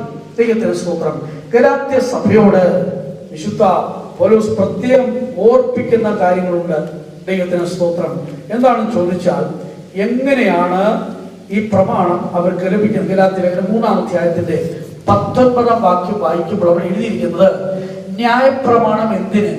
വാഗ്ദത്തം ലഭിച്ച സന്തതി വരുവോളം ലംഘനങ്ങൾ നിമിത്തം കൂട്ടിച്ചേർത്തതും ദൂതന്മാർ മുഖാന്തരം മധ്യസ്ഥന്റെ കയ്യിൽ ഏൽപ്പിച്ചതും അത്രേ. എന്ന് പറഞ്ഞതിന്റെ അർത്ഥം എന്താണ്? മനുഷ്യന്റെ വീഴ്ച നിമിത്തം, മനുഷ്യന്റെ തെറ്റുകൾ നിമിത്തം അതിന് ഒരു പരിഹാരത്തിന് വേണ്ടി, അഥവാ മനുഷ്യന്റെ വീഴ്ച നിമിത്തം ഉണ്ടാക്കിയ ഒരു പ്രമാണമാണ് ഈ ന്യായപ്രമാണം. എന്നാൽ അതിനകത്ത് ചില ദോഷങ്ങളുണ്ട്. ദോഷങ്ങളുള്ള ഈ പ്രമാണം എന്തിന് മനുഷ്യന് ദൈവം തന്നു എന്നൊരു ചോദ്യമുണ്ട്. അതിന് ആൻസർ ബൈബിൾ നമുക്ക് തരുന്നുണ്ട്. നിങ്ങൾ ശ്രദ്ധയോടിരുന്നാൽ ആ കാര്യങ്ങളെ കുറിച്ച് ഞാൻ ഓർപ്പിക്കാം. ദൈവത്തിന് സ്തോത്രം. അതായത് അതിനെക്കുറിച്ച് ഒന്ന് മനസ്സിലാക്കണമെങ്കിൽ, ഈ ന്യായപ്രമാണത്തിന്റെ അപൂർണതയെ കുറിച്ച് മനസ്സിലാക്കണമെങ്കിൽ, റോമാലേഖനം 6-ാം അധ്യായത്തിൽ പാപസംബന്ധമായ ഒരു മരണത്തെ കുറിച്ച് പറയുന്നുണ്ട്. നിങ്ങളിപ്പോൾ ശ്രദ്ധിച്ച് കേട്ടാൽ മതി. 6-ാം അധ്യായത്തിൽ പാപസംബന്ധമായ മരണം, സ്നാനത്തെ കുറിച്ചുള്ള ഉപദേശം പറയുമ്പോഴാണ് ആ വിഷയം വിശുദ്ധ പൗലോസ് പറയുന്നത്. പാപസംബന്ധമായി മരിക്കുന്നത് എന്തിനാണ്? ജീവന്റെ പുതുക്കത്തിൽ നടക്കാൻ. ജീവന്റെ പുതുക്കത്തിൽ നടക്കാൻ വേണ്ടിയാണ് പാപസംബന്ധമായി മരിക്കുന്നത്. എന്ന് പറഞ്ഞാൽ, ഒന്നുകൂടെ പറഞ്ഞാൽ, പാപസംബന്ധമായി മരിച്ചവരാണ് കുഴിച്ചിടപ്പെടുന്നത്. അവരാണ് സ്നാനത്തിലൂടെ ജീവന്റെ പുതുക്കത്തിൽ വരുന്നത്. അപ്പോ ജീവന്റെ പുതുക്കത്തിൽ വരേണ്ടവർ പാപസംബന്ധമായി മരിക്കണം. ഇല്ലെങ്കിൽ പാപസംബന്ധമായി മരിച്ചില്ലെങ്കിൽ ജീവന്റെ പുതുക്കത്തിൽ വരാൻ സാധ്യമല്ല. ഞാൻ സ്നാനം സ്വീകരിക്കാനായിട്ട് പോകുമ്പോൾ പാസ്റ്റർ കെ സി വർഗീസ് അവர்களാണ് സ്റ്റഡി എടുക്കുന്നത്. ദൈവത്തിന് അദ്ദേഹം ചോദിച്ചു, നിനക്ക് മരിക്കാൻ തയ്യാറുണ്ടോ എന്ന് ചോദിച്ചു.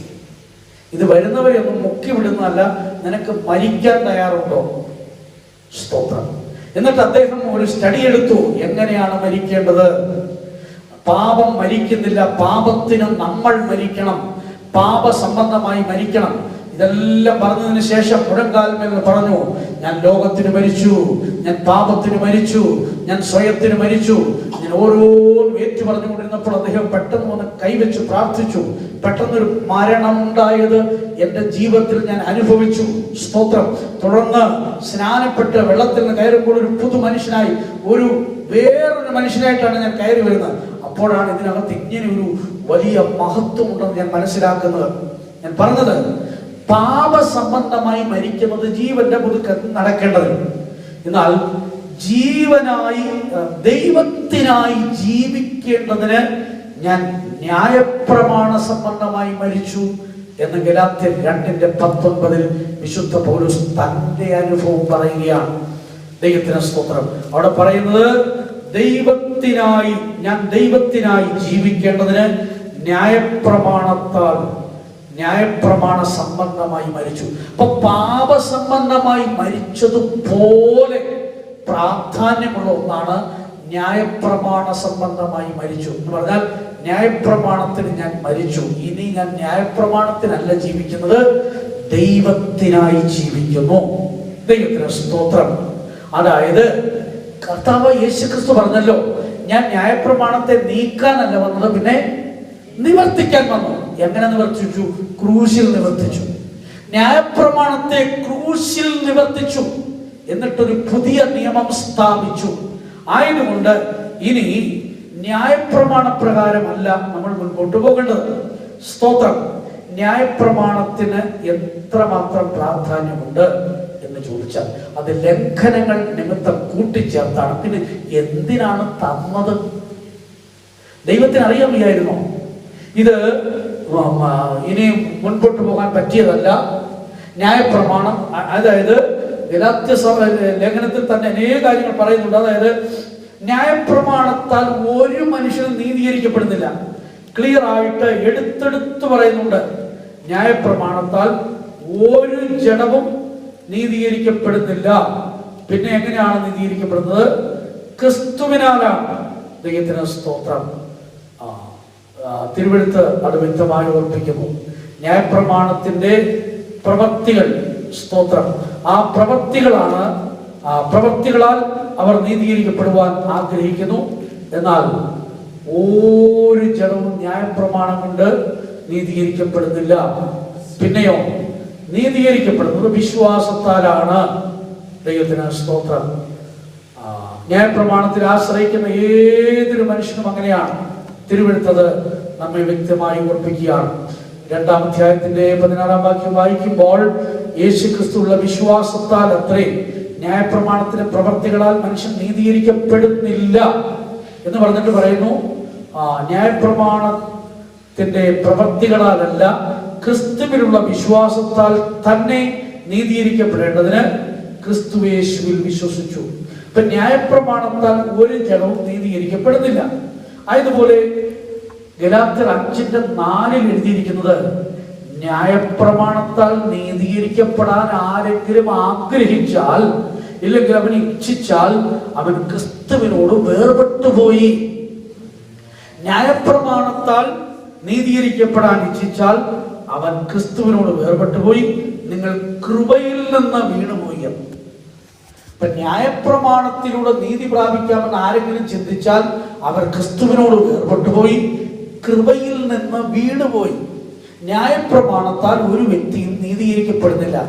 പിന്നെ എന്തിന് ന്യായപ്രമാണം തന്നു എന്നൊരു ചോദ്യമില്ലേ? അതിന്റെ ആൻസറാണ് ഞാൻ പറയാൻ തുടങ്ങുന്നത്. ദൈവത്തിന് സ്തോത്രം. പലർക്കും അങ്ങനെയുള്ള ചിന്താഗതികൾ ഉണ്ടാകാം. ദൈവത്തിന് സ്തോത്രം. ന്യായപ്രമാണം എന്നുവരെയായിരുന്നു? എന്നുവരെയായിരുന്നു? എന്തിനു വേണ്ടിയായിരുന്നു? തിരുവെഴുത്തിലേക്ക് നമുക്ക് പോകാം. ഗലാത്യലേഖനം 4-ാം അധ്യായത്തിന്റെ 21-ാം വാക്യത്തിലേക്ക് വരുമ്പോൾ അതിനകത്ത് വ്യക്തമായി ഓർപ്പിക്കുന്നു. അതിനെ എഴുതിയിരിക്കുന്നത് ന്യായപ്രമാണം എന്നുള്ളത് 2 നിയമങ്ങളായിട്ട് പറയുന്നുണ്ട്. സ്തോത്രം. അതിനു മുൻപ് ന്യായപ്രമാണത്തെ കുറിച്ച് ഗലാത്യലേഖനത്തിൽ പറയുന്നത് അത് ലംഘനങ്ങൾ നിമിത്തം കൂട്ടിച്ചേർത്തത് മാത്രമല്ല, പിന്നെ വാഗ്ദത്തം ലഭിച്ച സന്തതി വരുന്നത് വരെ. അതാണ് 3:19 എഴുതിയിരിക്കുന്നത്.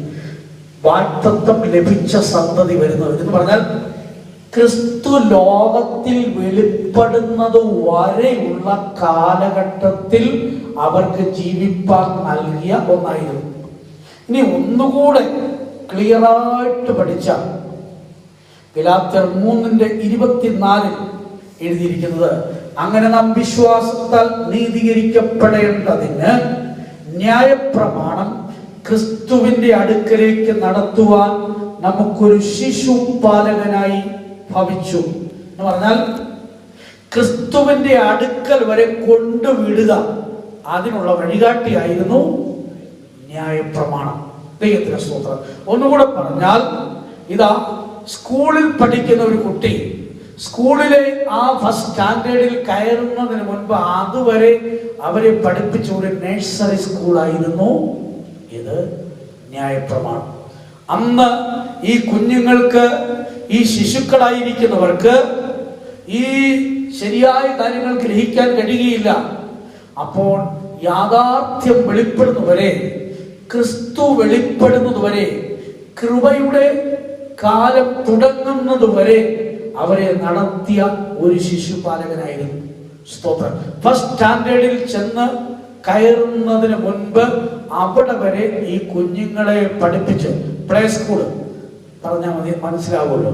ദൈവത്തിന് സ്തോത്രം. ഈ പ്ലേ സ്കൂൾ ആയിരുന്നു ഏതാണ്? ന്യായപ്രമാണം. ചെറിയ കാര്യങ്ങളൊക്കെ പഠിപ്പിച്ച് പഠിപ്പിച്ച് പഠിപ്പിച്ച് ഒടുവിൽ ക്രിസ്തു വന്നപ്പോൾ, ക്രിസ്തു വെളിപ്പെട്ടപ്പോൾ അത് നിന്നുപോയി. അപ്പൊ ക്രിസ്തു വരെ മാത്രം ആയിരുന്നു അതിന്റെ നിലനിൽപ്പ്. ദൈവത്തിന് സ്തോത്രം. അത് യേശു തന്നെ വ്യക്തമായി വെളിപ്പെടുത്തുന്ന കാര്യങ്ങളുണ്ട്. ആയതുകൊണ്ടാണ് റോമാലേഖനം 10-ാം അധ്യായത്തിന്റെ 5-ാം വാക്യം വായിക്കുമ്പോൾ, വിശ്വസിക്കുന്ന ഏവനും നീതി ലഭിക്കേണ്ടതിന്, 5-ാം വാക്യമല്ല 4-ാം വാക്യം, വിശ്വസിക്കുന്ന ഏവനും നീതി ലഭിക്കേണ്ടതിന് ക്രിസ്തു ന്യായപ്രമാണത്തിന്റെ അവസാനമാകുന്നു. ക്രിസ്തു ന്യായപ്രമാണത്തിന്റെ അവസാനമാകുന്നു. ആയതുകൊണ്ടാണ് ദേവാലയത്തിലെ തിരശീല മേൽ തൊട്ട് അടിയോളം ചീന്തിപ്പോകാൻ ക്രിസ്തുവിന്റെ മരണത്തിൽ ദൈവം അനുവദിച്ചത്. ദേവാലയത്തിലേക്ക് പോകുന്നിടത്തൊരു തിരശീല ഉണ്ടായിരുന്നു. പരിശുദ്ധ സ്ഥലത്തെയും മഹാപരിശുദ്ധ സ്ഥലത്തെയും തമ്മിൽ വേർതിരിക്കുന്ന തിരശീല. സ്തോത്രം. അവിടെ ആർക്ക് മാത്രമേ പ്രവേശിക്കാൻ സാധിക്കുള്ളൂ? മഹാപുരോഹിതനോട്, ഹൈപ്രീസ്റ്റിന് മാത്രമേ അവിടെ പ്രവേശിക്കാൻ അവകാശമുള്ളൂ. എന്നാൽ ഇതാ എല്ലാവർക്കും അവിടേക്ക് ചെല്ലാം. അതുകൊണ്ടാണ് എബ്രായലേഖനം 4-ാം അധ്യായത്തിന്റെ 16-ാം വാക്യം വായിക്കുന്നത്. അതുകൊണ്ട് കരുണലഭിപ്പാനും തത്സമയത്ത് സഹായത്തുള്ള കൃപ പ്രാപിപ്പാനുമായി നാം ധൈര്യത്തോടെ കൃപാസനത്തിനടുത്ത് ചെല്ലുക. ഒരു സമയത്ത് കൃപാസനത്തിലേക്കുള്ള യാത്ര എല്ലാവർക്കും വിലക്കിയിരുന്നു. ഒരു മഹാപുരോഹിതന് മാത്രം ആണ്ടിലൊരിക്കൽ 2 പ്രാവശ്യം തന്റെയും കുടുംബത്തിന്റെയും ജനത്തിന്റെയും പാവപരിഹാരത്തിന് വേണ്ടി അവർ അതിപരിശുദ്ധ സ്ഥലത്ത് പ്രവേശിച്ചു. അന്ന് അവരോട് ചെല്ലാൻ അനുവാദമില്ല, തിരശ്ശീലിട്ട് മൂടിയിരുന്നു.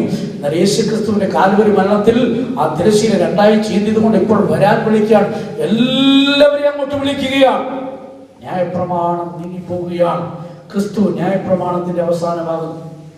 അതുപോലെ ന്യായപ്രമാണത്തെ കുറിച്ച് തിരുവെഴുത്ത് പറയുന്ന എബ്രായലേഖനത്തിലേക്ക് വരുമ്പോൾ അവിടെ പറയുന്നത് ന്യായപ്രമാണം വരുവാനുള്ള നന്മകളുടെ നിഴലാണ്. വരാൻ പോകുന്ന നന്മകളുടെ നിഴലാണ്, അല്ലാതെ കാര്യങ്ങളുടെ സാക്ഷാൽ സ്വരൂപമല്ലായിക കൊണ്ട് ആണ്ടുതോറും ഇടപെടാതെ കഴിച്ചു വരുന്ന അതേ യാഗത്താൽ അടുത്തു വരുന്നവർക്ക് സൽഗുണപൂർത്തി വരുത്തുവാൻ ഒരു നാളും കഴിവുള്ളതല്ല. ഇതിനെ പറയുമ്പോൾ മനസ്സിലാകുമോ? ദൈവത്തിന് സ്തോത്രം. കൂടെ കൂടെ നടത്തുന്ന ഈ യാഗങ്ങൾ കൊണ്ട് സൽഗുണപൂർത്തി വരുത്താൻ സാധിക്കില്ലെന്ന്. സ്തോത്രം. അതിന് കർത്താവായ യേശു ക്രിസ്തു എന്ത് ചെയ്തു? ഒരു ശരിയായ യാഗം കാൽവറിയിൽ നടത്തി. കാൽവറിയിലെ യാഗത്തിന്റെ പ്രത്യേകത എന്താണ്? കാൽവറിയിലെ യാഗത്തിന്റെ പ്രത്യേകത എന്താണ്? ന്യായപ്രമാണ കാലത്ത് നടത്തിയ യാഗങ്ങളെല്ലാം ഒരു മൃഗത്തെ, ഒരു ആട്ടുകൊറ്റനെ യാഗമാക്കണമെങ്കിൽ അതിനെ ആ പുരോഹിതൻ തൻ്റെ ബലപ്രയോഗത്തിലൂടെ അവിടേക്ക് കൊണ്ടുവന്ന് അതിനെ യാഗം നടത്തുന്നു. അതിന്റെ തലയിൽ കൈവച്ച് തോലുരിച്ച് കണ്ണം കണ്ണമായി നുറുക്കി കുടലുകാലുകളൊക്കെ കഴുകി അടുക്കപ്പെട്ട വിറകിന്മീതെ വെച്ച് അത് യാഗമായി തീരുന്നു. സൗരഭ്യവാസനയായ യാഗമായി തീരുന്നു. ഇങ്ങനെ യാഗത്തിന്റെ പ്രമാണങ്ങളൊക്കെ ലേവ്യ പുസ്തകത്തിൽ നമ്മൾ വായിക്കാൻ സാധിക്കും. ദൈവത്തിന് സ്തോത്രം. എന്നാൽ അന്ന് ഈ പുരോഹിതൻ നടത്തിയ യാഗങ്ങളൊക്കെ ഈ മൃഗത്തിന്റെ സമ്മതത്തോടെയല്ല. ആണോ? ഒരു മൃഗമെങ്കിലും പറഞ്ഞിട്ടുണ്ടോ എന്നെ യാഗപീഠത്തിന്റെ അടുക്കൽ വെച്ച് വെട്ടിയേക്കാൻ പറയുമോ? യാഗപീഠത്തിന്റെ കൊമ്പുകളോട് യാഗപശുവിനെ കയറുകൊണ്ട് കെട്ടുവീനെന്നാണ്. എന്തുകൊണ്ടാണ് കയറുകൊണ്ട് കെട്ടേണ്ടിയിരിക്കുന്നത്? അത് സ്വയമേ വന്നതല്ല, അതിനെ വിളിച്ചുകൊണ്ട് വന്നതാണ്. പക്ഷെ കർത്താവായ യേശു ക്രിസ്തു എങ്ങനെയാണ് ലോകത്തിലേക്ക് വരുന്നത്? ഇതാ ഞാൻ വരുന്നു, നിന്റെ ഇഷ്ടം ചെയ്യുവാൻ ഞാൻ വരുന്നു. സ്തോത്രം. ക്രൂശിക്കപ്പെടാൻ, പിതാവിന്റെ ഇഷ്ടം നിറവേറുവാൻ സ്വയമേ ഇതാ ക്രിസ്തു വരുന്നു. അതോടുകൂടെ അപൂർണമായ യാഗം നിന്നുപോയി. സ്തോത്രം. അതുകൊണ്ട് ഇന്ന് നമുക്ക് കോഴിയെ വിട്ടും കാളയെ വിട്ടും ഇങ്ങനെയുള്ള ബലിചെലുത്തലുകളൊന്നും അക്ഷരീയമായതൊന്നുമില്ല. ഉണ്ടെങ്കിൽ അത് ഈ ലോകത്തിന്റെ ആദിപാഠങ്ങളിൽ പ്രമാണങ്ങളാണ്. ദൈവത്തിന് സ്തോത്രം. അപ്പോ യഥാർത്ഥമായ യാഗം കാൽവരിയിൽ നടന്നു കഴിഞ്ഞപ്പോൾ മറ്റെല്ലാ യാഗങ്ങളും ക്ലോസ് ചെയ്തു. ദൈവത്തിന് സ്തോത്രം. ന്യായപ്രമാണത്തിന് അവിടെ ഫുൾ സ്റ്റോപ്പ് ഇടുകയാണ്. മഹാപുരോഹിതൻ തന്റെ വസ്ത്രം കീറിയത് അതിനൊരു നിഴലാണ്. ദേവാലയത്തിലെ തിരശീല ചീന്തപ്പെട്ടതിനൊരു നിഴലാണ്. സ്തോത്രം. ഇപ്പോൾ പറയുന്നത് ന്യായപ്രമാണം വരുവാൻ പോകുന്ന നന്മകളുടെ നിഴലാണ്. കാര്യങ്ങളുടെ സാക്ഷാൽ സ്വരൂപമല്ല, യാഥാർത്ഥ്യമല്ല, അത് നിഴൽ മാത്രമാണ്. ദൈവത്തിന് സ്തോത്രം. ക്രിസ്തുവോ വരുവാനുള്ള നന്മകളുള്ള നിഴലായിട്ട് കൈപ്പണിയല്ലാത്ത കൂടാരത്തിൽ പ്രവേശിച്ചു. അന്ന് കൈപ്പണിയായ പൗരോഹിത്യം, കൂടാരവും പൗരോഹിത്യമായിരുന്നു. സ്തോത്രം. ആയതുപോലെ ഈ ന്യായപ്രമാണം മാറിയപ്പോൾ സ്തോത്രം അവിടെ പൗരോഹിത്യവും മാറുകയാണ്. പഴയ നിയമകാലത്ത് ഒരു പൗരോഹിത്യം ഉണ്ടായിരുന്നു. അഹരോന്റെ ക്രമപ്രകാരമുള്ള ലേവ്യ പൗരോഹിത്യം ഉണ്ടായിരുന്നു. അതിന് മാറ്റമുണ്ടായി. ഇപ്പോൾ നിലവിലുള്ള പൗരോഹിത്യം ഏതാണ്? ഇപ്പോൾ പൗരോഹിത്യം ഉണ്ടോ എന്നൊക്കെ ചോദിച്ചാൽ നിങ്ങൾ എന്താ ആൻസർ പറയും? എന്ത് പറയും? ഇപ്പോഴും പൗരോഹിത്യമുണ്ട്. ഏത് പൗരോഹിത്യമാണ്? ദൈവത്തിന് സ്തോത്രം.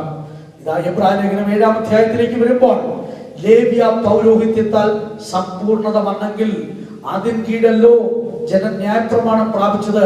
അഹരോന്റെ ക്രമപ്രകാരം എന്ന് പറയാതെ മൽക്കീസേദെക്കിന്റെ ക്രമപ്രകാരം വേറൊരു പുരോഹിതൻ വരേണ്ടതിന്റെ ആവശ്യം എന്താണ്? സ്തോത്രം. എന്നിട്ട് അവിടെ എഴുതിയിരിക്കുകയാണ്, പൗരോഹിത്യം മാറിപ്പോയ പക്ഷം ന്യായപ്രമാണത്തിന് മാറ്റം വരാൻ ആവശ്യം. സ്തോത്രം. ഇവിടെ ഒരു പൗരോഹിത്യം ഏതാണ്? മൽക്കീസേദെക്കിന്റെ ക്രമപ്രകാരമുള്ള പൗരോഹിത്യം. മൽക്കീസേദെക്ക് എന്നൊക്കെ പറയുമ്പോൾ അതിനെക്കുറിച്ച് നമ്മൾ മുൻപ് ഒരു ബൈബിൾ ക്ലാസ്സിൽ പഠിച്ചതാണ്.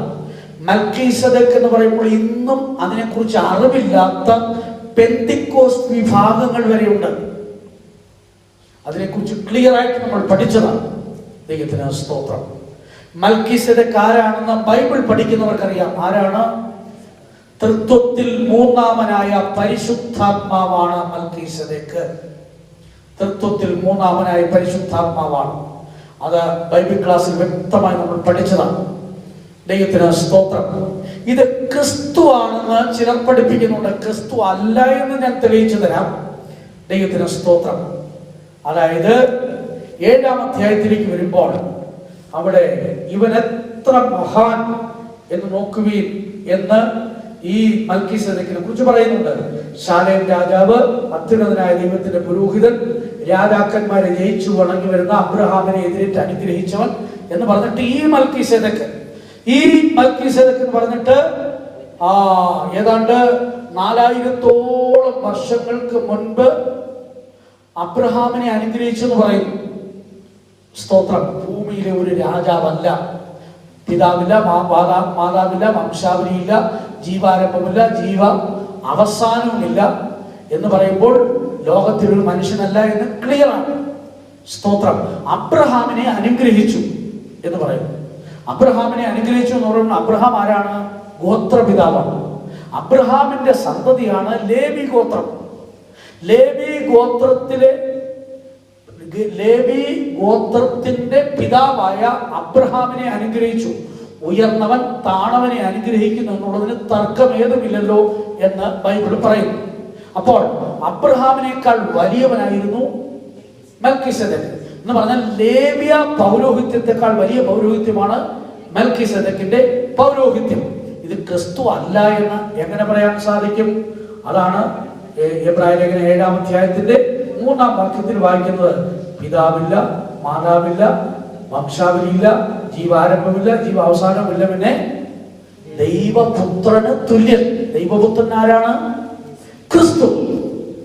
ദൈവപുത്രന് തുല്യൻ എന്ന് പറയണോ? പിന്നെ ദൈവപുത്രന് തുല്യൻ എന്ന് പറയുമ്പോൾ ആഴമായി പഠിക്കേണ്ട, ഒത്തിരി കോളേജിൽ പോയി സർട്ടിഫിക്കറ്റ് ഒന്നും വാങ്ങിക്കേണ്ട, മനസ്സിലാകുന്ന ഭാഷയിൽ അത് എഴുതിയിട്ടുണ്ട്. എന്താണ് ദൈവപുത്രന് തുല്യൻ? ദൈവപുത്രന് തുല്യനായി വെളിപ്പെടുത്തുന്നത് ആരാണ്? സ്തോത്രം. അത് ക്രിസ്തുവാണ്. ദൈവത്തിന് സ്തോത്രം. ദൈവപുത്രന് തുല്യനായി വെളിപ്പെട്ട ക്രിസ്തു പരിശുദ്ധാത്മാവിന്റെ പൗരോഹിത്യത്തെ വെളിപ്പെടുത്തുന്ന ഒരു വാക്യമാണ് എബ്രായർ 9:14. അതിനെക്കുറിച്ച് മുൻപ് ഓർപ്പിച്ചതാണ്. ഇനി ഇവിടെ ദൈവപുത്രന് തുല്യൻ എന്ന് പറയുമ്പോൾ ഇനി 15-ാം വാക്യത്തിലേക്ക് 7-ാം അധ്യായത്തിന്റെ 15-16 വാക്യങ്ങളിലേക്ക് വരുമ്പോൾ അവിടെ എഴുതിയിരിക്കുന്നത് അഴിഞ്ഞു പോകാത്ത ജീവന്റെ ശക്തിയാൽ ഉളവായ വേറെ ഒരു പുരോഹിതൻ മൽക്കീസെദെക്കിന് സദൃശ്യനായി ഉദിക്കുന്നുവെങ്കിൽ അത് ഏറ്റവും അധികം തെളിയുന്നു. എന്ന് പറഞ്ഞാൽ മൽക്കീസെദെക്കിന് സദൃശ്യനായി ഉദിച്ച ഒരു പുരോഹിതൻ അതാരാണ്? മൽക്കീസെദെക്കിന് സദൃശ്യനായി ഉദിച്ച പുരോഹിതൻ ആരെ കുറിച്ചാണ് പറയുന്നത്? നീ മൽക്കീസെദെക്കിന്റെ ക്രമപ്രകാരം എന്നേക്കും പുരോഹിതൻ എന്ന് ആണയിട്ട് പറഞ്ഞത് ആരെ കുറിച്ചാണ്? കർത്താവായ യേശു ക്രിസ്തുവിനെ കുറിച്ച്. അവിടെ എഴുതിയിരിക്കുന്ന മൽക്കീസെദെക്കിന്റെ സദൃശ്യൻ. ദൈവത്തിന് സ്തോത്രം. എന്ന് പറഞ്ഞാൽ മൽക്കീസെദെക്കിന് ഒപ്പമായിരിക്കുന്ന അല്ലെങ്കിൽ അതുപോലെയുള്ള ഒരാളിതാ വേറെ ഉദിച്ചിരിക്കുന്നു. അതാണ് ക്രിസ്തു. ദൈവത്തിന് സ്തോത്രം. അപ്പോൾ മൽക്കീസെദെക്ക് ഒരിക്കലും ക്രിസ്തു അല്ല, ക്രിസ്തുവിന് സദൃശ്യനാണ്. ദൈവത്തിന് സ്തോത്രം. ക്രിസ്തുവിന്റെ അതേ പൊസിഷനാണ്. ദൈവത്തിന് സ്തോത്രം. തൃത്വത്തിൽ മൂന്നാമനായ പരിശുദ്ധാത്മാവാണ് മെൽക്കിസെദെക്ക്. അത് തെളിയിക്കുവാൻ ഇനിയും ധാരാളം കാര്യങ്ങളുണ്ട്. സ്തോത്രം. ഇപ്പോൾ അതിന്റെ സമയമല്ലല്ലോ. ദൈവത്തിന് സ്തോത്രം. ഞാൻ പറഞ്ഞത് ഈ ന്യായപ്രമാണം പൗരോഹിത്യം മാറിപ്പോകുമ്പോൾ ന്യായപ്രമാണവും മാറേണ്ടത് ആവശ്യമെന്ന് വിശുദ്ധ പൗലോസ് വ്യക്തമായി ഓർപ്പിക്കുന്നത് അപ്പോൾ തന്നെ വായിച്ചല്ലോ. ദൈവത്തിന് സ്തോത്രം. അങ്ങനെ ന്യായപ്രമാണം ഒരു ശിശുപാലകനായി ഭവിച്ചു. അത് ക്രിസ്തു വരെ മാത്രമായിരുന്നു. പുതിയ പൗരോഹിത്യം വന്നു. ഇതാ കൃപയുടെ പ്രമാണത്തിലേക്ക് വരുന്നു. ദൈവത്തിന് സ്തോത്രം. ന്യായപ്രമാണത്താൽ ആരെങ്കിലും നീതീകരിക്കപ്പെടുവാൻ ആഗ്രഹിക്കുന്നെങ്കിൽ അവർ കൃപയിൽ നിന്ന് വീണുപോകുകയാണ്. ദൈവത്തിന് സ്തോത്രം. ന്യായപ്രമാണത്തെ ഒരു ശാപമെന്ന് വരെ ബൈബിൾ പറയുന്നുണ്ട്. എന്ന് പറഞ്ഞാൽ ആ ന്യായപ്രമാണത്തിന് കീഴിൽ നിങ്ങൾ ഇരിക്കുകയാണെങ്കിൽ ഇന്ന് നിങ്ങൾ ആ ശാപത്തിന് കീഴിലാണ്. എങ്ങനെയാണ് ആ ശാപം ഉണ്ടാകുന്നത്? ദൈവത്തിന് സ്തോത്രം. തിരുവെഴുത്ത് അതും നമ്മെ വ്യക്തമായി ഓർപ്പിക്കുകയാണ്. ന്യായപ്രമാണത്തിന്റെ കീഴിൽ എന്താണ് ശാപം? ഗലാത്യലേഖനം 3-ാം അധ്യായത്തിലേക്ക് വരുമ്പോൾ അവിടെ നമുക്ക് കാണാൻ കഴിയുന്നത് സ്തോത്രം ന്യായപ്രമാണത്തിന്റെ പ്രവൃത്തിയിൽ ആശ്രയിക്കുന്ന ഏവരും ശാപത്തിന് കീഴാണ്. എങ്ങനെയാണ്?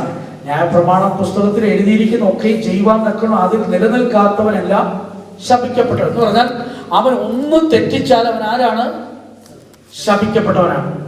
അതിൽ എഴുതിയിരിക്കുന്നതെല്ലാം എഴുതിയിരിക്കുന്ന ഒക്കെ ചെയ്യുവാൻ തക്കണം അതിൽ നിലനിൽക്കാത്തവനെല്ലാം ശപിക്കപ്പെട്ടവൻ ആയതുകൊണ്ട് ന്യായപ്രമാണത്താൽ ആരും ദൈവസന്നിധി നീതീകരിക്കപ്പെടുന്നില്ല എന്ന് സ്പഷ്ടം. നീതിമാൻ വിശ്വാസത്താൽ ജീവിക്കുമെന്നല്ലോ ഉള്ളത്. ന്യായപ്രമാണത്തിനോ വിശ്വാസമല്ല ആധാരമായിരിക്കുന്നത്, അത് ചെയ്യുന്നവൻ അതിനാൽ ജീവിക്കും. പ്രവൃത്തികളാൽ നീതീകരിക്കപ്പെടുകയാണ് ന്യായപ്രമാണം. എന്നാൽ വിശ്വാസത്താലുള്ള നീതീകരണമാണ് ക്രിസ്തുവിലൂടെ നമുക്ക് ലഭിക്കുന്നത്. അതുകൊണ്ട് പിന്നെയും എഴുതിയിരിക്കുകയാണ്, മരത്തിന്മേൽ തൂങ്ങുന്നവനെല്ലാം ശപിക്കപ്പെട്ടവനെന്ന് എഴുതിയിരിക്കുന്നുവല്ലോ. ക്രിസ്തു നമുക്ക് വേണ്ടി ശാപമായി തീർന്ന് ന്യായപ്രമാണത്തിന്റെ ശാപത്തിൽ നിന്ന് നമ്മെ വിലയ്ക്ക് വാങ്ങി. ഇതൊരു ഡീപ്പർ ട്രൂത്താണ്. ദൈവത്തിന് സ്തോത്രം. അത് പെട്ടെന്ന് മനസ്സിലായില്ലെങ്കിൽ മനസ്സിലാവുന്ന വിഷയമാണ്. ദൈവത്തിന് സ്തോത്രം. ന്യായപ്രമാണം പൂർണ്ണമായി ആചരിക്കാത്തവർ ശാപത്തിന് കീഴിലാണ്. തിരുവെടുത്ത് എല്ലാവരെയും പാപത്തിന് കീഴിൽ അടച്ചിട്ട് ക്രിസ്തുവിലൂടെ നമുക്കൊരു വലിയ സ്വാതന്ത്ര്യം തന്നു. ഇന്നും ആ പഴയ ന്യായപ്രമാണ പ്രകാരമുള്ള ആരാധനയും അതേ ബലിപീഠവും അതേ ധൂപവും അതേ വിളക്കും അതേ കാര്യങ്ങളൊക്കെ മുൻപോട്ട് കൊണ്ടുപോയാൽ അവരെന്നും ആ ശാപത്തിന്റെ കീഴിൽ തന്നെ ഇരിക്കുമെന്ന് ബൈബിൾ വ്യക്തമായി പ്രസ്താവിക്കുന്നു. ദൈവത്തിന് സ്തോത്രം. അതുകൊണ്ടാണ് ന്യായപ്രമാണത്താൽ നിങ്ങൾ നീതീകരിക്കപ്പെടാൻ ആഗ്രഹിക്കുന്നുവെങ്കിൽ ക്രിസ്തുവിനോട് നിങ്ങൾ വേർപെട്ടു പോയി. ദൈവത്തിന് സ്തോത്രം. അപ്പോൾ നമ്മെ ക്രിസ്തുവിലൂടെ യഥാർത്ഥമായ സ്വാതന്ത്ര്യത്തിലേക്ക് കൊണ്ടുവരികയാണ്. പുത്രൻ നിങ്ങൾക്ക് സ്വാതന്ത്ര്യം വരുത്തിയാൽ നിങ്ങൾ യഥാർത്ഥമായി സ്വതന്ത്രരായി മാറ്റപ്പെടുകയാണ്. ദൈവത്തിന് സ്തോത്രം. അതുകൊണ്ട് തിരുവെഴുത്ത് നമ്മെ ഓർപ്പിക്കുകയാണ്, ക്രിസ്തു സ്വാതന്ത്ര്യത്തിനായിട്ട് ക്രിസ്തു നമ്മെ സ്വതന്ത്രരാക്കി. കർത്താവ് നമുക്ക് തന്നിരിക്കുന്ന സ്വാതന്ത്ര്യം എന്താണ്? നമ്മൾ രണ്ട് വിധത്തിലുള്ള അടിമനുഭവത്തെ കുറിച്ച് പ്രധാനമായി ചിന്തിച്ചു.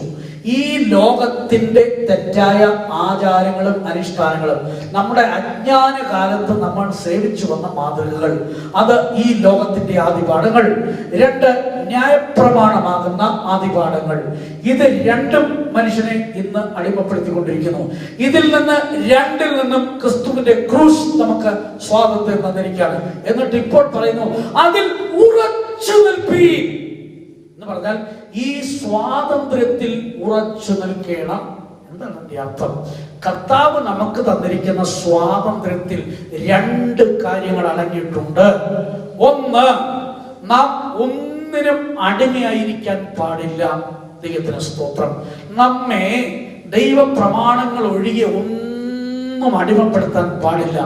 സ്തോത്രം. ലോകത്തിൽ ദൈവികമല്ലാത്ത ഒന്നിന് നമ്മൾ അടിമയായി തീരരുത്.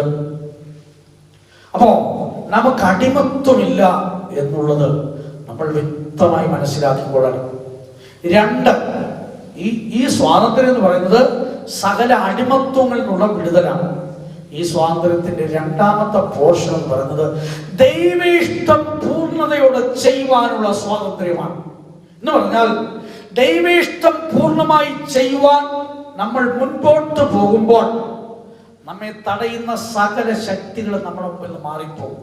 അത് ദൈവത്തിന്റെ ഉത്തരവാദിത്വ റെസ്പോൺസിബിലിറ്റിയാണ്. ദൈവത്തിന് സ്തോത്രം.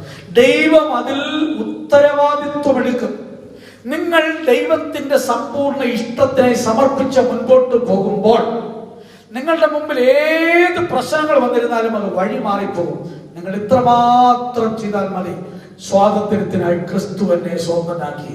ഈ സ്വാതന്ത്ര്യം ഇഷ്ടം പോലെ നടക്കാനുള്ള സ്വാതന്ത്ര്യമല്ല, ഇഷ്ടമുള്ളതെല്ലാം ചെയ്യുവാനുള്ള സ്വാതന്ത്ര്യമല്ല, ദൈവ ഇഷ്ടം ചെയ്യുവാനുള്ള സ്വാതന്ത്ര്യം. ദൈവത്തിന് സ്തോത്രം. എല്ലാ അടിമത്വത്തിൽ നിന്നുള്ള വിടുതലും ദൈവ ഇഷ്ടം പൂർണ്ണതയോടെ ചെയ്യുവാനുള്ള സ്വാതന്ത്ര്യം. അതിൽ ഉറച്ചു നിന്നില്ലെങ്കിൽ എന്ത് സംഭവിക്കും? പിന്നെയും നമ്മളെ ഈ അടിമമുഖം നമ്മുടെ മേൽ വരാൻ സാധ്യതയുണ്ട്. ദൈവത്തിന് സ്തോത്രം.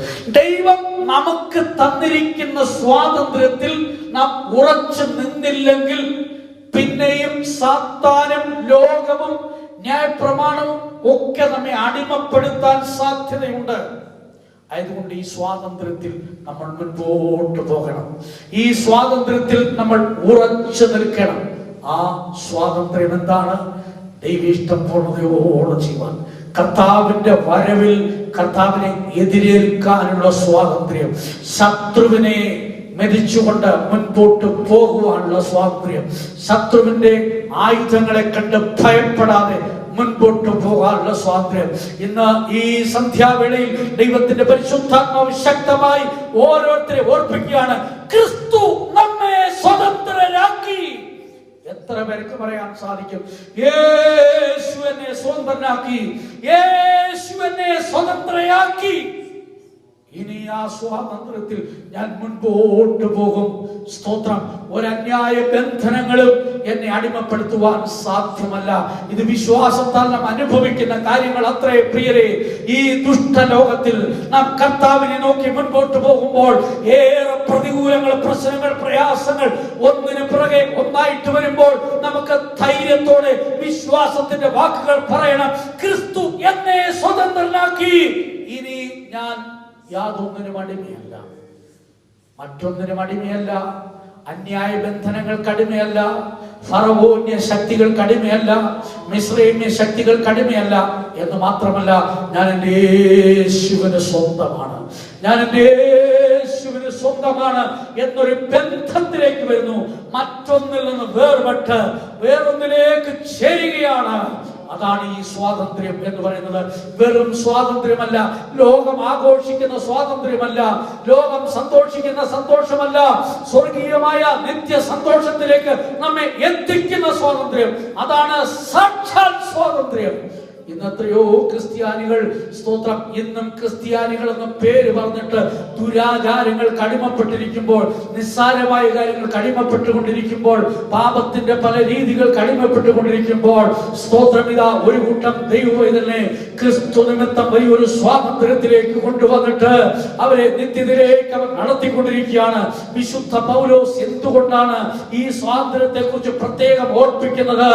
ഈ സ്വാതന്ത്ര്യം അനുഭവിച്ചില്ലെങ്കിൽ പല അടിമത്വങ്ങൾ അനേകരെ അതേ നഷ്ടപ്പെടുത്തി കളയുവാൻ സാധ്യതയുണ്ട്, ക്രിസ്തുവിൽ നിന്ന് വേർപെടുത്തുവാൻ സാധ്യതയുണ്ട്, കൃപയിൽ നിന്ന് വീണുപോകാൻ സാധ്യതയുണ്ട്.